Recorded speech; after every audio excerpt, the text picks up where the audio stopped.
राधे राधे दोस्तों, चखलो स्वाद किचन में आज बन रही है सर्दियों की सबसे हेल्दी टेस्टी मिठाई, एकदम से सॉफ्ट, जिसे आप 3 से 4 चीज़ों से बना लेंगे।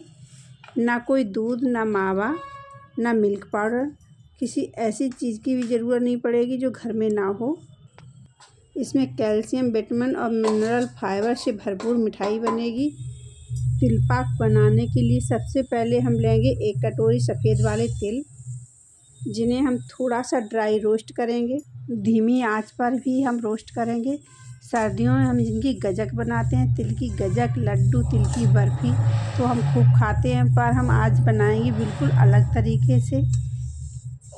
तिल हमारे शरीर को गर्माई देते हैं, एनर्जी बूस्ट करते हैं। हमारे शरीर के लिए ये बहुत ही अच्छा है, फ़ायदेमंद है। साथ ही इसमें होता है ढेर सारा कैल्शियम, फाइबर, मिनरल, जो कि बहुत ही फ़ायदेमंद होता है हमारे शरीर के लिए।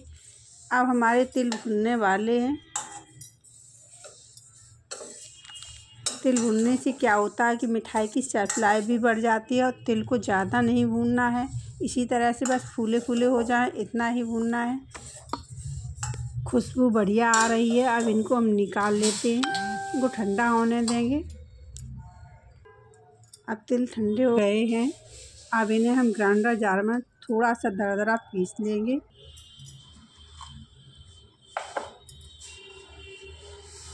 इसे हमें ज़्यादा नहीं पीसना, थोड़ा दरदरा ही पीसना है। पल्स मोड में पीसेंगे, जिससे कि तिल में तेल ज़्यादा होता है। इसे हम थोड़े से निकाल भी लेंगे, जिसका हम यूज बाद में करेंगे। इसे हमें पल्स मोड में ही पीसना है, क्योंकि इसे दरदरा पीसना है। इसमें तिल में तेल बहुत होता है, अगर एकदम से पीसेंगे तो इसे ये चिपक जाएगा। ये हमारे तिल पीस चुके हैं। अब इनको हम दूसरे बर्तन में निकाल लेंगे।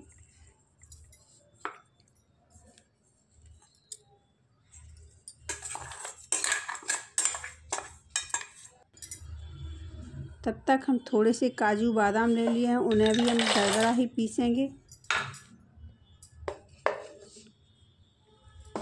और ज़्यादा नहीं पीसना, बारीक नहीं करना, मुझे दरदरा ही रखना है, क्योंकि इसमें दरदरे से इसका टेक्सचर अलग आता है और बहुत ही अच्छा लगता है, दानेदार रहता है। अब इसमें डाल देंगे 1 कटोरी डेसिकेटेड बुरादा। अब हम कढ़ाई में 1 चम्मच घी डाल देंगे, जिसे हम मेल्ट होने देंगे। अब इसमें डाल देंगे सारा मिक्सर,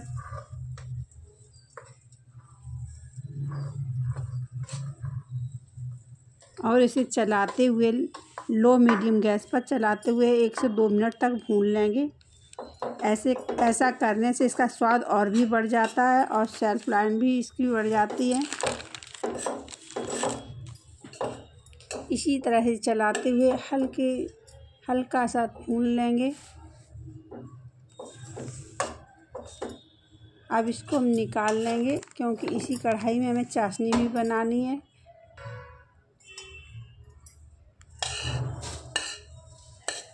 एक बड़े से बर्तन में निकाल लेते हैं। अब इसी कढ़ाई में हम 1 कटोरी चीनी डालेंगे और 1 कटोरी डालेंगे पानी। अब यहाँ पर ध्यान देने वाली बात है कि जितनी हमने चीनी ली है, उतना ही हमें पानी डालना है, और इसे इसी तरह से चलाते रहेंगे जब तक चीनी घुल ना जाए। चाशनी हमें कोई तार वाली चाशनी नहीं बनानी है, बस इतनी बनाएं कि वो चिपचिपी हो जाए। ज़्यादा गाढ़ी नहीं होनी चाहिए और ज़्यादा पतली भी नहीं होनी चाहिए, और इसे इसी तरह से चलाते रहेंगे। इसे टेस्ट करते समय तो बस चिपचिपी सी होनी चाहिए, कोई तार वाली नहीं बनानी है। बस इसी तरह से हो जाए चाशनी, तो उसे हम एक बर्तन में निकाल लेंगे। अब इस मिक्सर को हम जिस कढ़ाई में हमने चाशनी बनाई थी, उसी कढ़ाई में डाल लेंगे।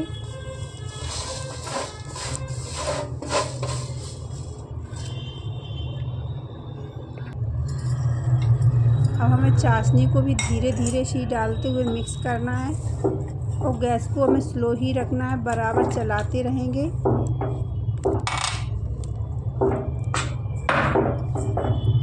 चाशनी को हमें धीरे धीरे ही डालना है, और डालते हुए मिक्स करते रहेंगे और गैस को भी हमें स्लो ही रखना है और बराबर चलाते रहेंगे जिससे कि कढ़ाई में चिपके ना। इसी तरह से बराबर चलाते रहेंगे। तिल को सर्दी के मौसम में खाने से बहुत अच्छा भी लगता है और फ़ायदे भी करता है। तो बहुत सारे त्यौहार भी आते हैं तिल के ही इसी मौसम में आते हैं, तो हम तिल का प्रयोग कई प्रकार से भी करते हैं। कभी हम दान करते हैं तो कभी हम इनका पूजा में इस्तेमाल करते हैं। सर्दियों का मौसम ऐसा होता है जिसमें कुछ हेल्दी खाने का अच्छा अवसर होता है। ऐसे ही इसे चलाते रहेंगे। अब इसी स्टेज पर डाल देंगे तिल जो हमने निकाल कर रखे थे। सर्दियों का मौसम अच्छा होता है जिसमें ऐसा कुछ हेल्दी खाने का अवसर होता है, क्योंकि इसी मौसम में ऐसे त्यौहार भी आते हैं जिसमें हम तिल का उपयोग करते हैं, कभी दान करने के लिए तो कभी पूजा करने के लिए। अब इसका हम देखते हैं जमने वाली स्थिति में आ गई है, तो इसको हम चेक कर लेते हैं। जब हाथ से ऐसे करने में चिपके ना हाथ में तो समझ लेना ये जमने वाली स्थिति में आ गई है। अब तिल पाक को सेट करने के लिए यहाँ पर मैंने एक थाली में घी लगाकर चिकना कर दिया है, जिसमें हम सारे इस मिश्रण को निकाल लेंगे और अच्छे से सेट कर देंगे। और इसे ठंडा होने के लिए आधा घंटा के लिए हम छोड़ देंगे। लगभग आधा घंटा हो चुका है। अब इसको हम काट लेंगे। इसे हम चाकू की मदद से काटेंगे।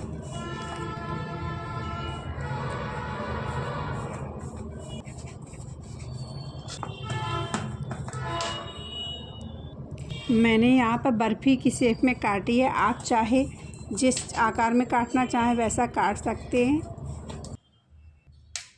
और ये बहुत ही सॉफ्ट बनी है।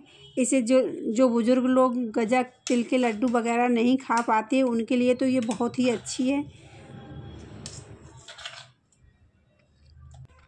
बहुत ही सॉफ्ट बनी है। इसमें ना दूध, ना मावा, ना मिल्क पाउडर, और ये बहुत ही टेस्टी बनी है। ये कैल्शियम और विटामिन और मिनरल से भरपूर है। ये मिठाई इतनी स्वादिष्ट बनी कि इसे खाने का मन हो तब भी 1-2 पीस खा ही लेते हैं। तिल पाक बनकर तैयार है ना। इसे बनाना कितना आसान, और आप भी बनाइए। वीडियो ज़रा भी पसंद आया हो तो प्लीज़ लाइक, शेयर और सब्सक्राइब ज़रूर कर दीजिएगा। राधे राधे।